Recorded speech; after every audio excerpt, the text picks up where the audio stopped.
സമാധി എന്ന് പറഞ്ഞാൽ അതിൻ്റെ അർത്ഥം സമ്യക്കായിരിക്കുന്ന ബുദ്ധി. ഏത് സാഹചര്യങ്ങളിലും ഒരുപോലെ പ്രവർത്തിക്കുന്ന ബുദ്ധി, അതാണ് അതുകൊണ്ട് ഉദ്ദേശിക്കുന്നത്. ഒരു മനുഷ്യൻ്റെ സ്ട്രഗിൾസിന് കാരണം എന്താണെന്നറിയോ? സ്ട്രഗിൾസിന് ഒരു മനുഷ്യൻ ഈ ലോക ജീവിതത്തിൽ സ്ട്രഗിൾസ് അനുഭവിക്കുവാനുള്ള കാരണം ഇതാണ്.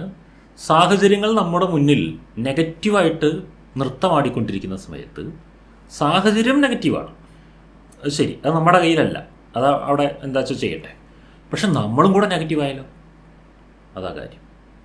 സാഹചര്യവും നെഗറ്റീവ്, നമ്മളും നെഗറ്റീവാണെങ്കിൽ ആകെ ഒരു നെഗറ്റീവ് ആയിരിക്കില്ല ഇവിടെ. അപ്പോൾ സാഹചര്യം നെഗറ്റീവായിരിക്കുമ്പോൾ നമ്മൾ കുറച്ച് ആ നെഗറ്റീവിനെ ബാലൻസ് ചെയ്യാനുള്ള പോസിറ്റിവിറ്റിയിൽ നിൽക്കണം. സാഹചര്യങ്ങൾ കൂടുതൽ നെഗറ്റീവായാൽ നമ്മൾ കുറച്ച് കൂടുതൽ ബാലൻസ് ചെയ്യാനുള്ള പോസിറ്റിവിറ്റിയിൽ നിൽക്കണം. അങ്ങനെ നമ്മൾക്ക് പക്ഷെ നിൽക്കാൻ പറ്റുമോ? അതാണ് ചോദ്യം. സാഹചര്യങ്ങൾ നെഗറ്റീവാകുന്ന സമയത്ത് നമ്മൾക്ക് പോസിറ്റീവായിരിക്കാൻ പറ്റുമോ? ഇല്ല, പോസിറ്റീവായിരിക്കാൻ പറ്റില്ലായിരിക്കാം, പറ്റും വേണ്ട. അപ്പോൾ അവിടെ ഒരു ചോദ്യം, സാഹചര്യങ്ങൾ നെഗറ്റീവായിരിക്കുമ്പോൾ നിങ്ങൾ പോസിറ്റീവായിരിക്കേണ്ട, സാഹചര്യങ്ങൾ നെഗറ്റീവായിരിക്കുമ്പോൾ നിങ്ങൾക്ക് ന്യൂട്രലായിരിക്കാൻ പറ്റുമോ? അതാണ് ചോദ്യം. സാഹചര്യങ്ങൾ നെഗറ്റീവായിരിക്കുമ്പോഴും ന്യൂട്രലായിരിക്കണമെങ്കിൽ സാഹചര്യങ്ങളുടെ ഇഫക്റ്റ്, ഒരു സാഹചര്യത്തിൻ്റെ സമ്മർദ്ദം, നമ്മളുടെ മേലുണ്ടാകുന്ന ആഘാതത്തിൻ്റെ അളവ് എത്ര പരമാവധി കുറയ്ക്കാൻ പറ്റും എന്നുള്ളതാണ് നമ്മുടെ ചോദ്യം. പരമാവധി എത്ര കുറയ്ക്കാൻ പറ്റും? സാഹചര്യം, അതിൻ്റെ സമ്മർദ്ദം നമ്മളുടെ മേലെ ഉണ്ടാക്കുന്നതിൻ്റെ എഫക്റ്റ് പരമാവധി കുറയ്ക്കുവാൻ നമ്മൾ ആദ്യം ചെയ്യേണ്ടത് എന്താണ്? അവിടെയാണ് ഏറ്റവും പ്രധാനപ്പെട്ട പോയിന്റ് കിടക്കുന്നത്. നമ്മൾ നെഗറ്റീവ് സാഹചര്യങ്ങളെ മാത്രം എടുത്ത് പരിഗണിച്ചാൽ നമ്മൾക്ക് ഈ പരിപാടി ചെയ്യാൻ പറ്റില്ല. നെഗറ്റീവ് സാഹചര്യങ്ങൾ വരുന്ന സമയത്ത് നമ്മൾ ന്യൂട്രലായിരിക്കുവാൻ വേണ്ടിയുള്ള ഒരു പ്രാക്ടീസ് മാത്രം ചെയ്യുന്നൊരു വ്യക്തിക്ക് അത് നേടിയെടുക്കാൻ പറ്റില്ല. എന്തുകൊണ്ടാണ്?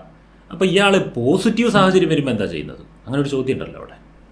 പോസിറ്റീവ് സാഹചര്യം വരുമ്പോൾ നമ്മൾ സന്തോഷിക്കുക, മതിമറന്ന് സന്തോഷിക്കുക, അതാണ്. അപ്പം അവിടെ ഒരു പോയിന്റ് ഉണ്ട്, മതിമറന്ന് സന്തോഷിക്കുക എന്ന വാക്ക് വളരെ ശ്രദ്ധിക്കണം. എന്താണ് മതിമറന്ന് സന്തോഷിക്കൽ? നമ്മളുടെ സന്തോഷത്തിൻ്റെ സ്റ്റിമുലേഷൻസ് നടന്നുകൊണ്ടിരിക്കുന്ന സമയത്ത് നമ്മൾ മറക്കുന്നു, മതിയെ മറക്കുന്നു. മതി എന്നാൽ എന്താണ് അർത്ഥം? അതും ബുദ്ധിയുടെ പര്യായമാണ്. മതി എന്നത് ബുദ്ധിയുടെ പര്യായമാണ്. അവിടെയാണ് ബുദ്ധിയുടെ ഒരു പ്രധാനപ്പെട്ട ജോലി കിടക്കുന്നത്. ബുദ്ധിക്ക് നമ്മളുടെ ജീവിതത്തെ കൂടുതൽ കംഫർട്ടബിൾ ആക്കുന്ന സാഹചര്യങ്ങൾ വരുന്ന സമയത്ത് അതിലേക്ക് അമിതമായി പോയി ഇൻവോൾവ് ആകുന്ന ഒരു ശീലമുണ്ട് നമ്മുടെ മനസ്സിനും ബുദ്ധിക്കൊക്കെ. ഈ ശീലമുള്ള വ്യക്തിക്ക് ദുഃഖം വരുന്ന സാഹചര്യത്തിലും അതിൽ അമിതമായി പോയി ഇൻവോൾവ് ആകുന്ന ശീലം ഉണ്ടായിരിക്കും. അപ്പോൾ നിങ്ങൾക്ക് ഇവിടെ എന്താ ഓപ്ഷൻ ഉള്ളത്? നിങ്ങൾക്ക് ദുഃഖത്തിൽ അമിതമായി ദുഃഖിക്കാതിരിക്കണമെങ്കിൽ നിങ്ങളുടെ കയ്യിലുള്ള ഒരേ ഒരു ഓപ്ഷൻ സുഖത്തിൽ അമിതമായി സുഖിക്കാതിരിക്കൽ മാത്രമാണ്. അതുകൊണ്ട് ദുഃഖം ഒഴിവാക്കേണ്ട വ്യക്തി സുഖത്തിലാണ് പണിയെടുക്കേണ്ടത്. സുഖങ്ങൾ അനുഭവിക്കുന്ന സമയത്ത് സുഖങ്ങൾ അനുഭവിച്ചോളൂ, അത് വേണ്ടാന്നല്ല ഈ പറയുന്നതിൻ്റെ അർത്ഥം കേട്ടോ. ജീവിതത്തിൽ എന്ത് സുഖം വേണമെങ്കിലും അനുഭവിച്ചോളൂ.